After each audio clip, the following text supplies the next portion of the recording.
Welcome to Emerging Franchise Brands, the podcast that introduces you to the visionary founders of America's fastest growing franchise opportunities.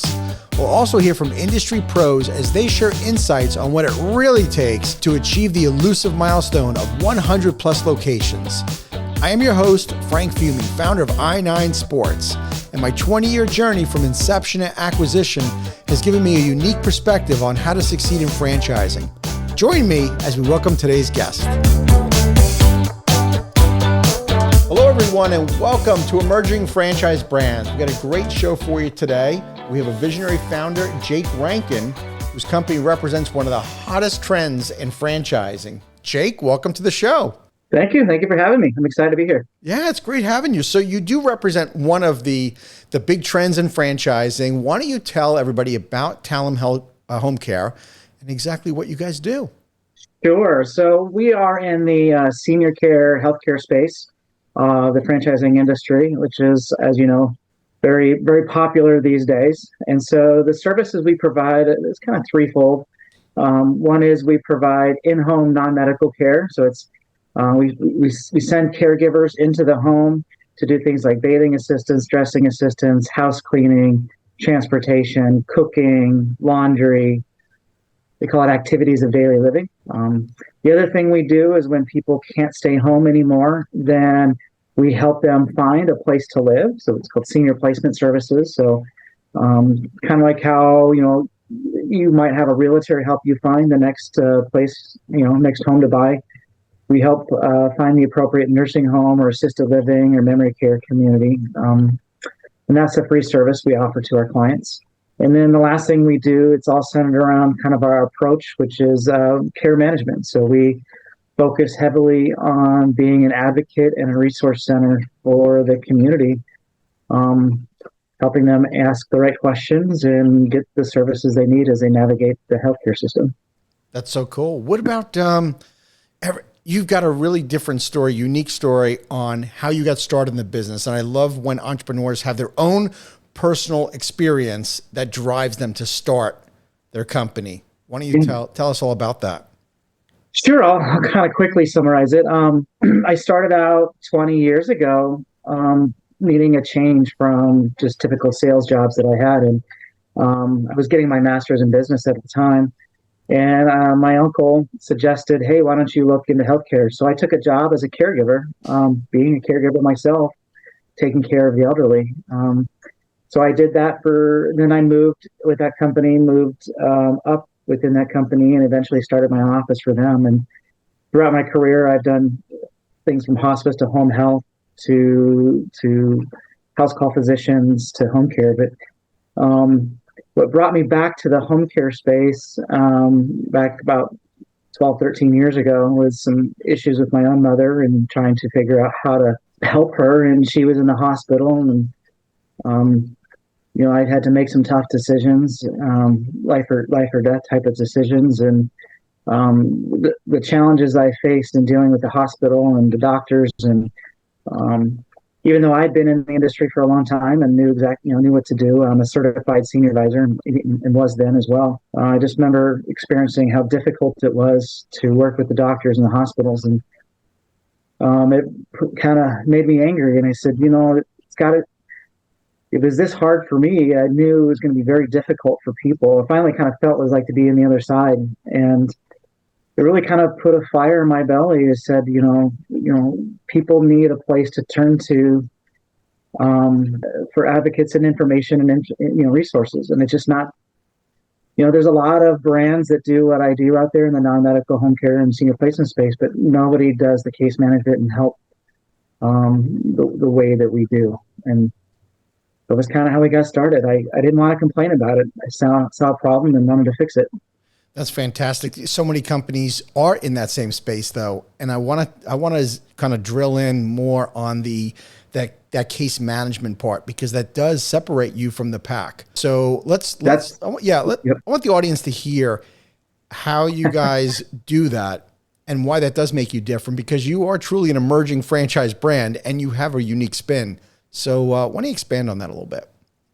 Yeah, I found in the franchise world in our industry, there's a lot of them out there, and a lot of my competition, they're so focused on the task of being a caregiver, which is bathing and dressing and all of those, transportation. But what really lacks out there is a holistic approach, taking a look at the person as a whole, and like I said, an advocate, somebody to turn to and say, I need help. I don't know what to do with my mom or dad. A lot of my competition, they just don't have that level of expertise or not willing to take that on. And so we will go into the hospital, and if somebody's mom and dad needs help, we'll go to the hospital for free and help them create a discharge plan, even if they're not going to go on with our services. We'll go to the hospital and help them find the appropriate nursing home or rehab to go to that's got good reputation with good outcomes, and go to the good home health and find the DME equipment. Because oftentimes, while these hospital discharge planners, a lot of them do a good job, but they just don't have the time to learn of all the various resources that can help. So, we'll think about, do they need a mobile pet groomer, someone to shovel snow? Do they need ramps? Do they have grab bars in the right area? You know, recently, we were helping a nonprofit find air conditioning units for the residents of a low-income apartment complex for elderly, and so we got them on the news. It's just a wide variety of things that I guess responsible companies who want to give back to the community kind of do. Yeah, but you're taking care of people, like you said, holistically. You're taking care of everything for them that normally a home care agency wouldn't think of. You're really you're in their daily life space, right? Absolutely. Yeah, Absolutely. And you do things the right way, and your business will grow. And when you're a value and a service to people, and you're a community of resource, people respect that. We also donate a portion of our profits back to charities, so it's just part of our commitment to giving back. that's so cool. Okay, before we go any further, because we have a lot to cover here. I realize that most of our audience is listening and not watching, but for those that are listening to the show, you're wearing quite the outfit today, and I want you to explain to the audience what this whole getup is all about, because it is fantastic. It is alive. It is electric.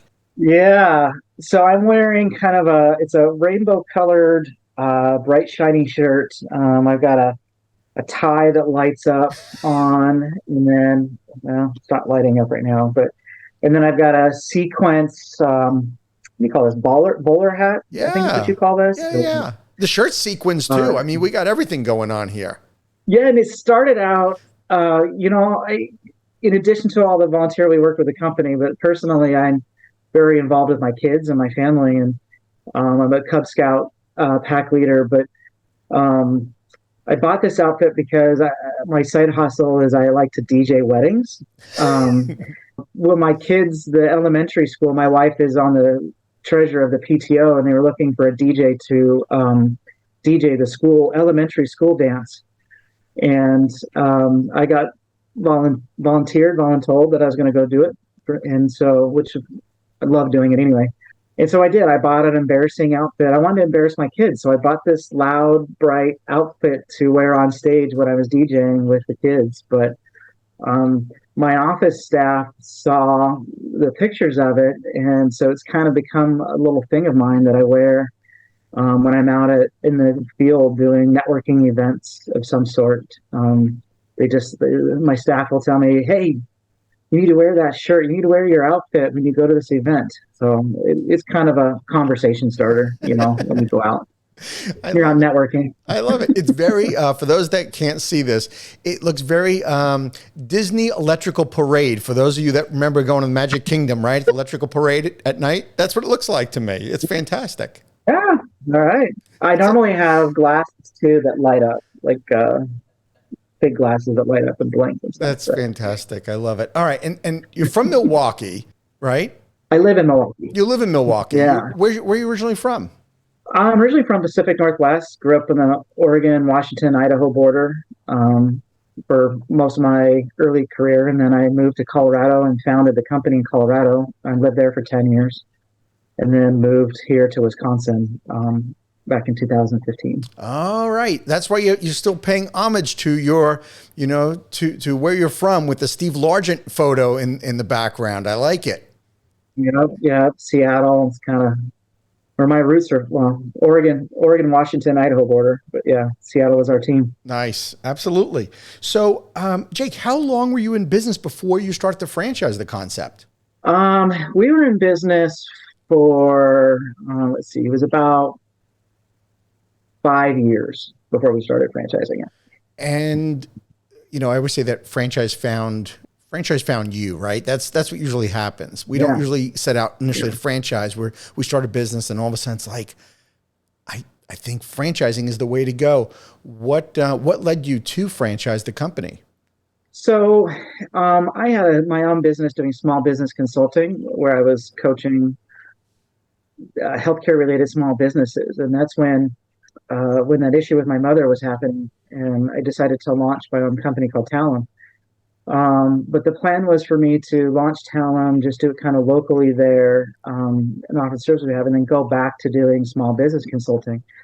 And it wasn't for a couple of years when a friend of mine suggested, hey, why don't you kind of marry both your passions and what you're really good at, which is helping small business owners accomplish their goals in the senior care space, as well as the non-medical home care and placement services. So it was kind of a suggestion of kind of merging the two passions and kind of what I've done my whole career into one.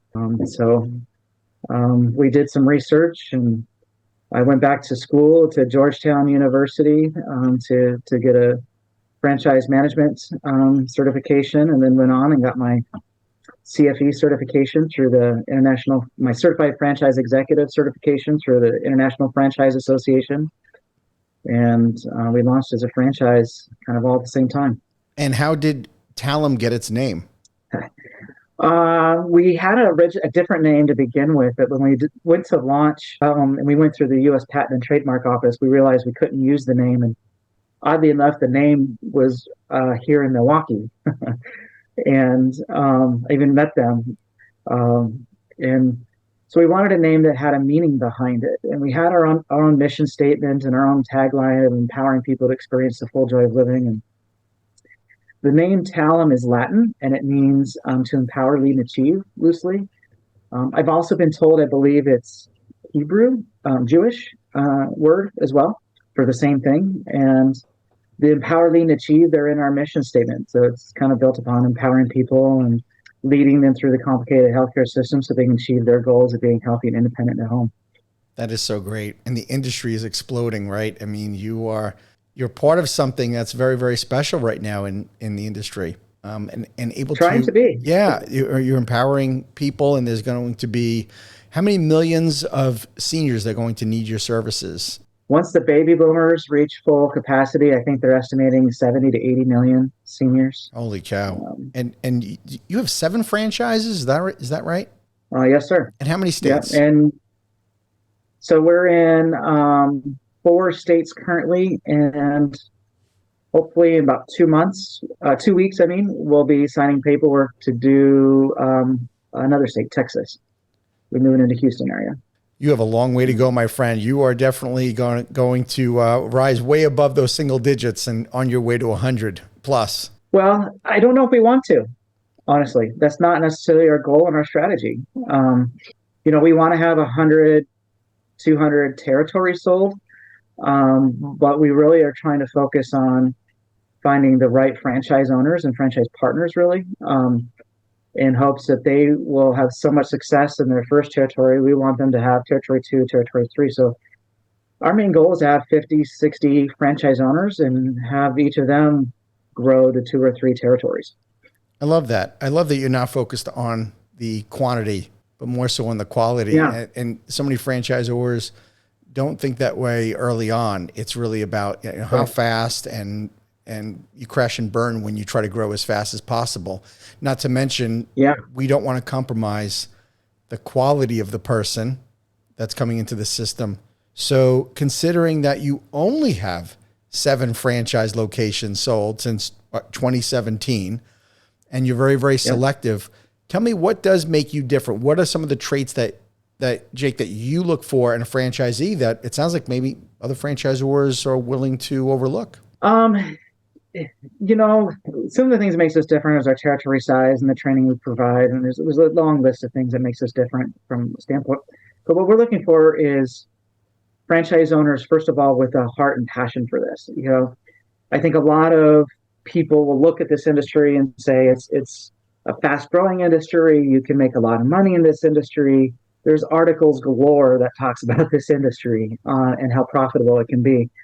And that can be very attractive to people. But I think a lot of people will buy a franchise in this industry and see the heart side of it. And it's difficult to see elderly age. It's difficult to deal with death and dying sometimes. And that can take a toll. And there's just challenges, there's challenges in the industry that can take a toll. And so if your heart, your passion's not dedicated to serving others, that's kind of what we look for.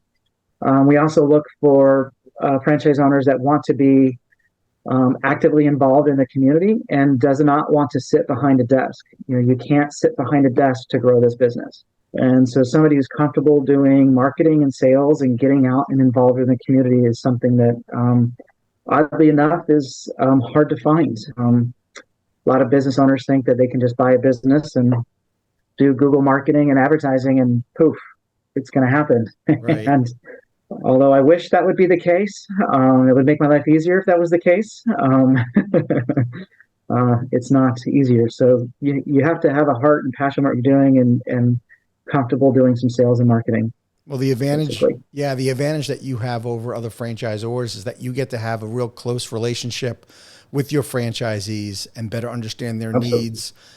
What, first of all, how did you even find your first franchisees? I love hearing that everybody finds theirs in different places. How did you find yours? Yeah, the first couple of them, they're both based out of Colorado.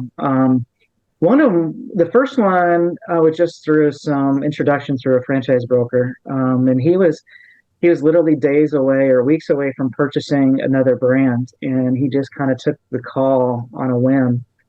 And once he saw our mission and our passion and how we operate and do things, he calls it divine intervention. He thought God just said, you were meant to meet for a reason. So he purchased in Colorado Springs, and he's a retired Air Force colonel, knows nothing about senior care at all, and that he dove right in, and he's been just an amazing franchise partner to have. And then our other one kind of happened the same way I found my partners.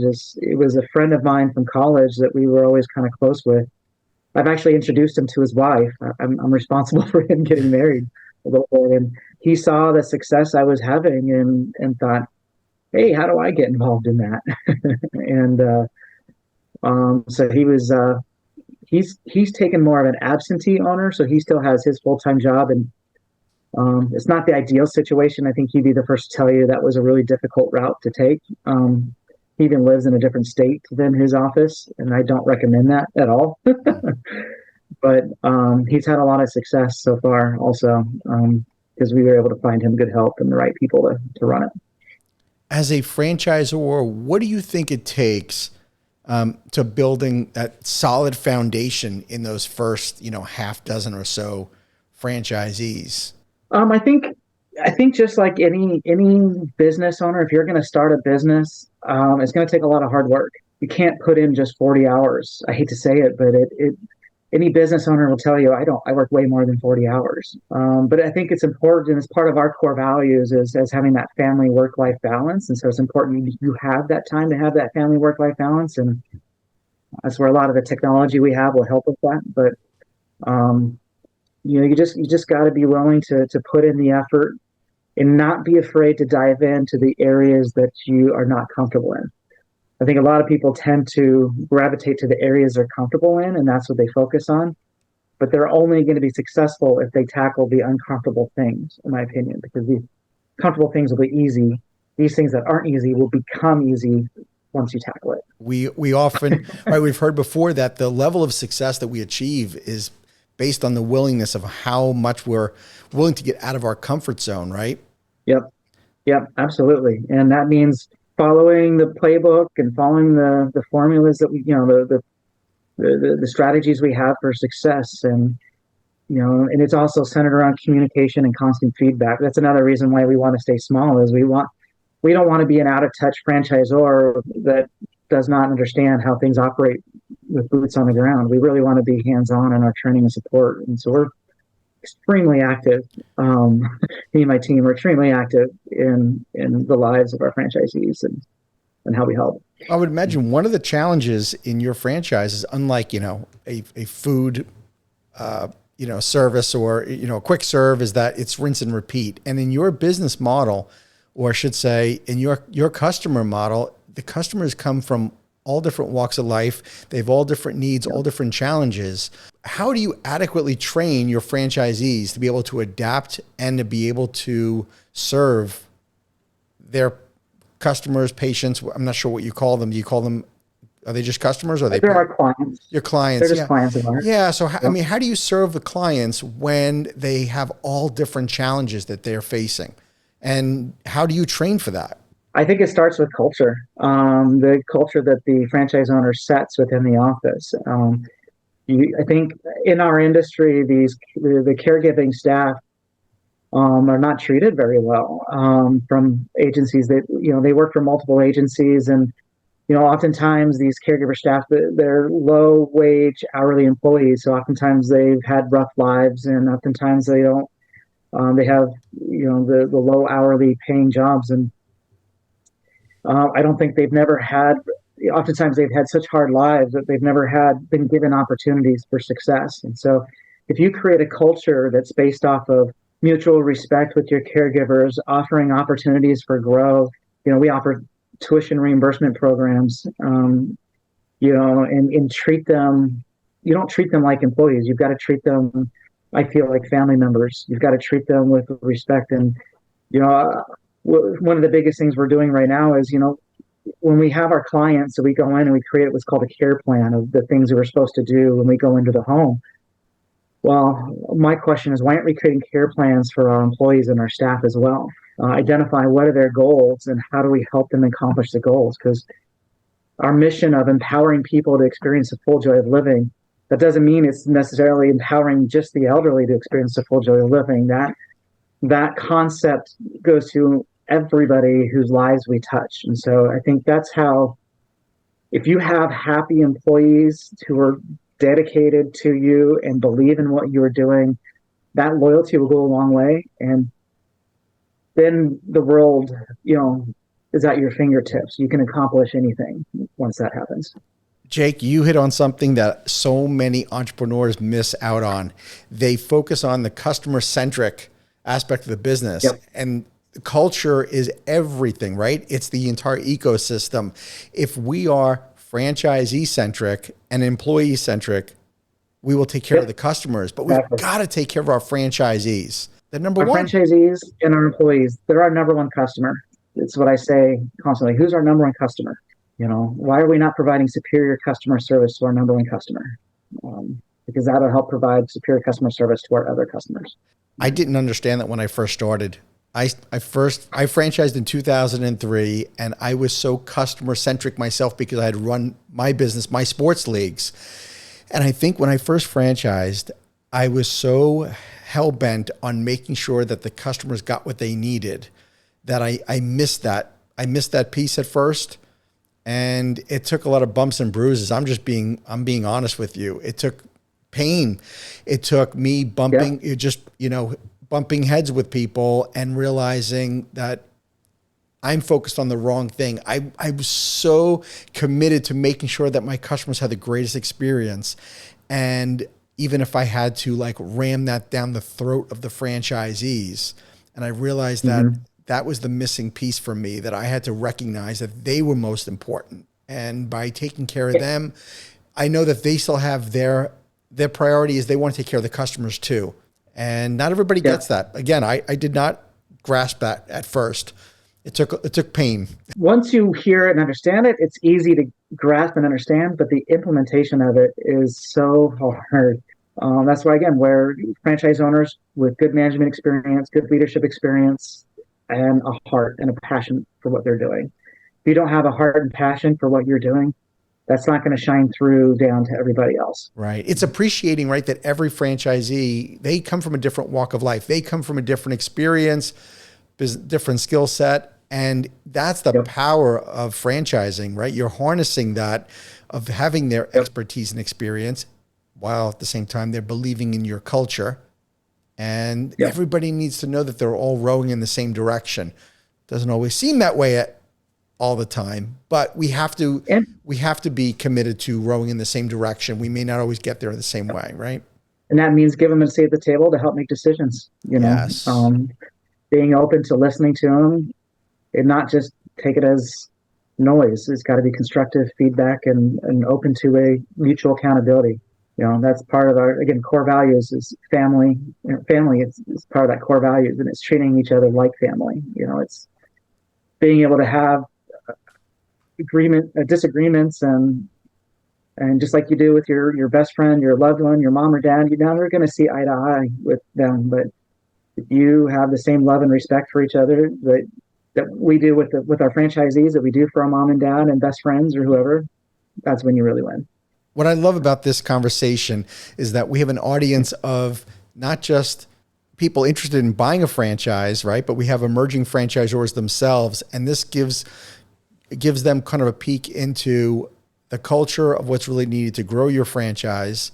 But on the flip side, if I go back to, if you are a potential franchisee hearing this, there's 4,000 different franchise opportunities plus, right, out there in the industry. When you're doing your due diligence and you're looking at different franchises, this very conversation that we are having about culture and about that franchise or franchisee relationship is probably not like top of mind for them. They think about, oh, this will be a cool franchise to run. I think I can make money doing this, or I can see myself running this company. But it's more than that. It's, do I buy into the culture?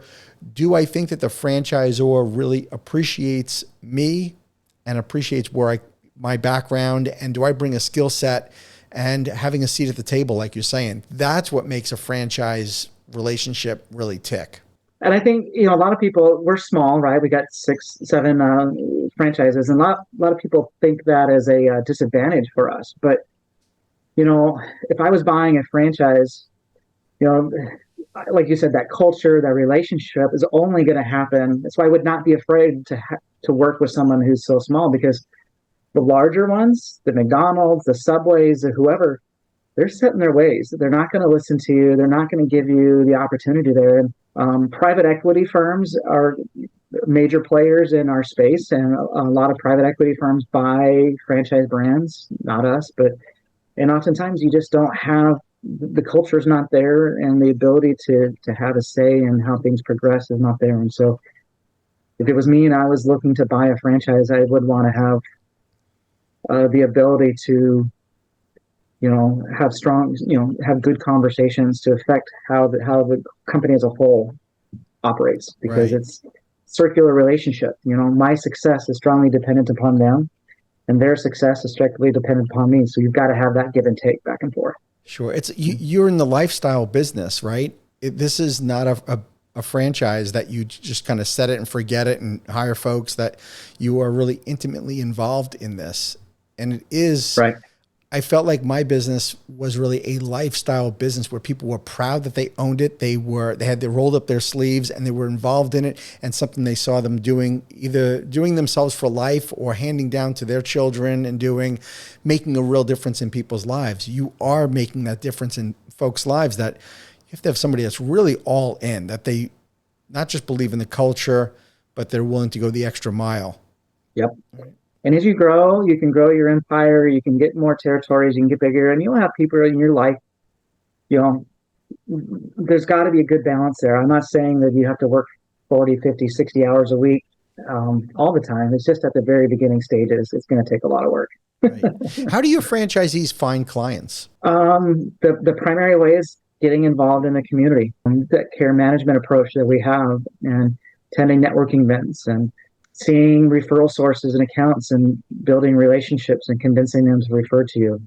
Google pay-per-click advertising and online advertising is only going to give you, just very little clients. And You can buy leads, and those can be helpful if you do it right. And advertising and marketing is always going to be helpful. You have to do all the above, but the real needle mover is getting involved, getting seen and viewed. And, people aren't going to refer to a company that they don't know.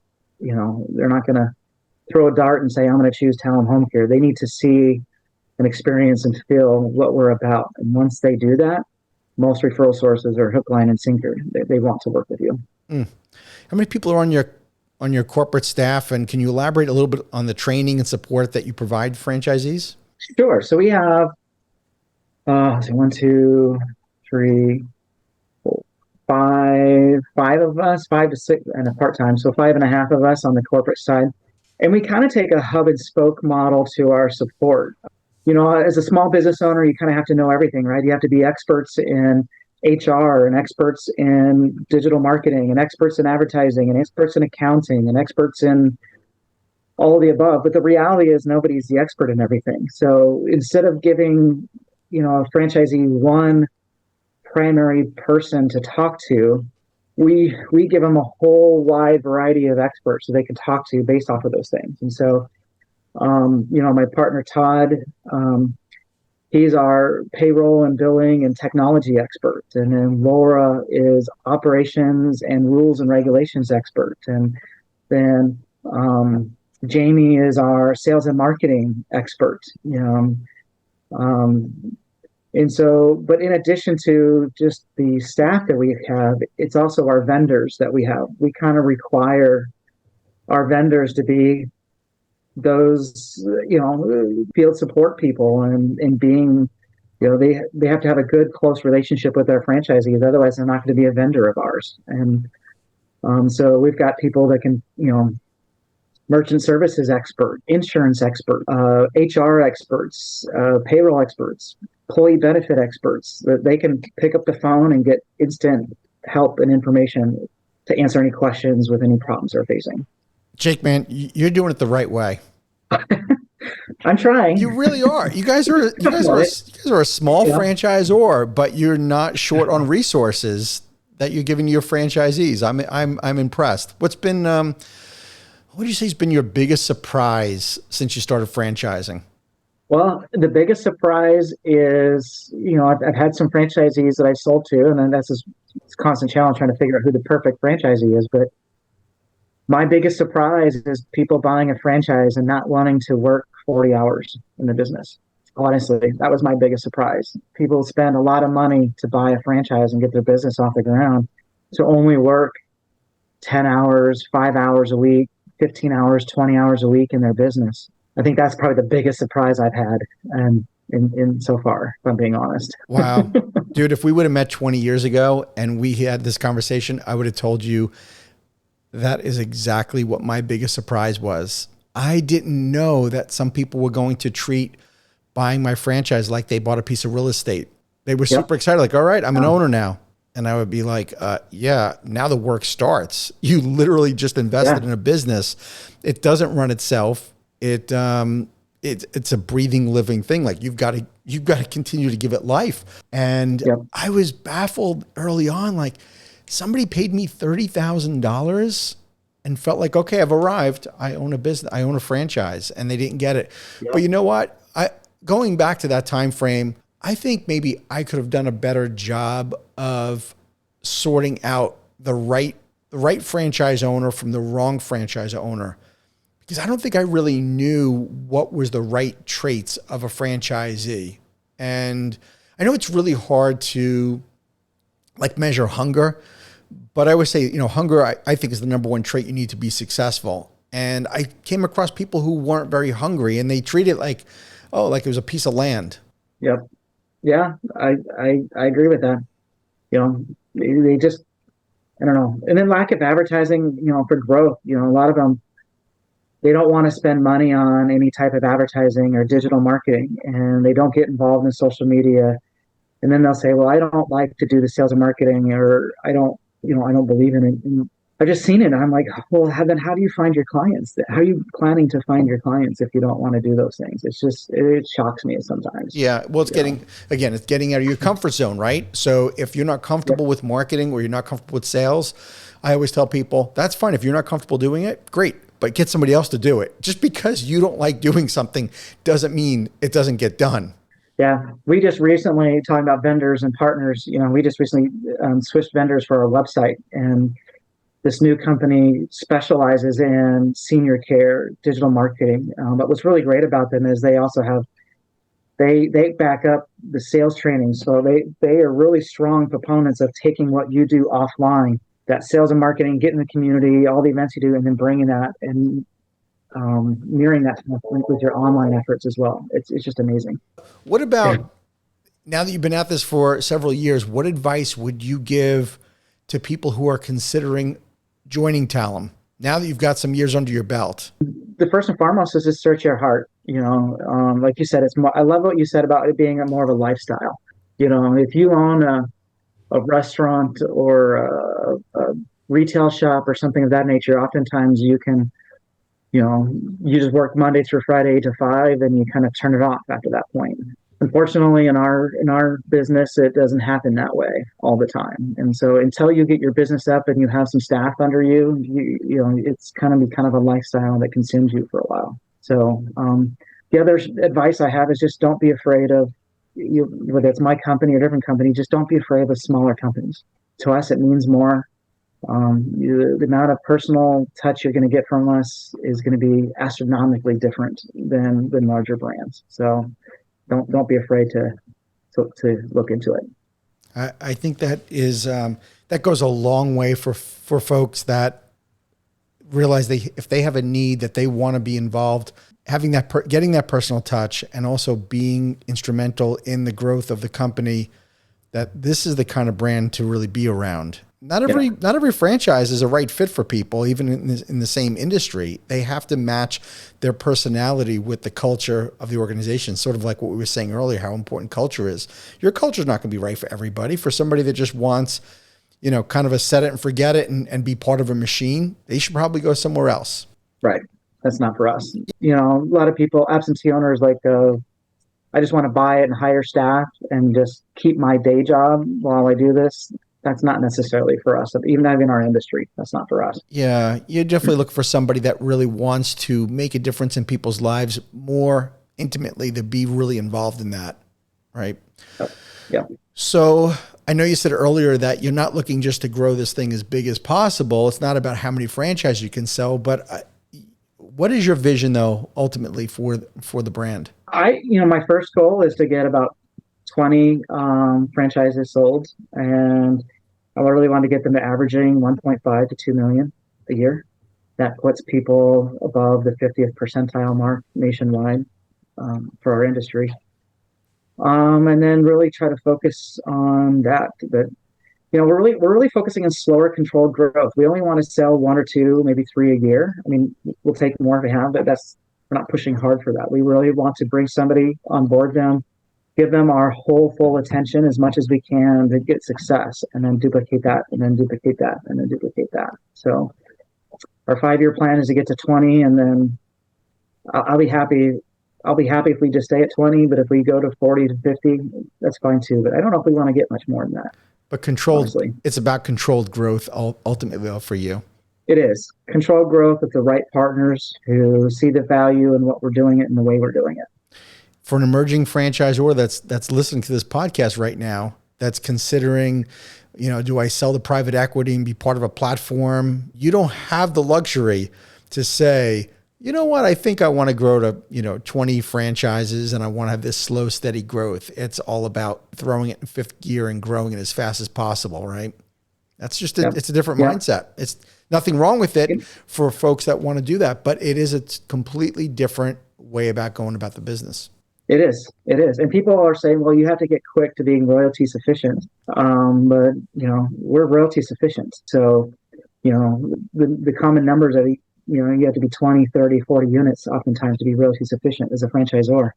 I'm proving, I guess we're the exception to the rule, I guess. I don't know. I am so glad you mentioned that, because I bet there's people listening that are saying he's at 7 franchises. Like, how is he going to survive? But when you're already royalty sufficient, you've kind of passed the emerging franchise stage, according to one of these franchise experts that I had on the podcast earlier. And he said, people think emerging is a number of franchises. He goes, it really isn't. He says, it comes down to, can you survive? Did you hit enough critical mass that you're surviving on royalties that you don't need to sell another franchise? Right. Yeah.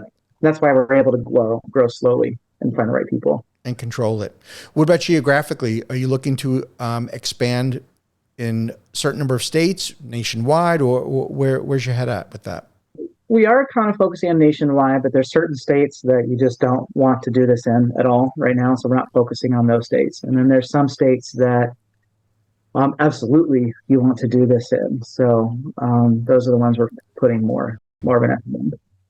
So Jake, one of these quotes that I love is it's an Elon Musk quote. And I was thinking about you and your company, and I think it really relates to it. So Elon had this quote. He's interviewed by 60 Minutes a long time ago.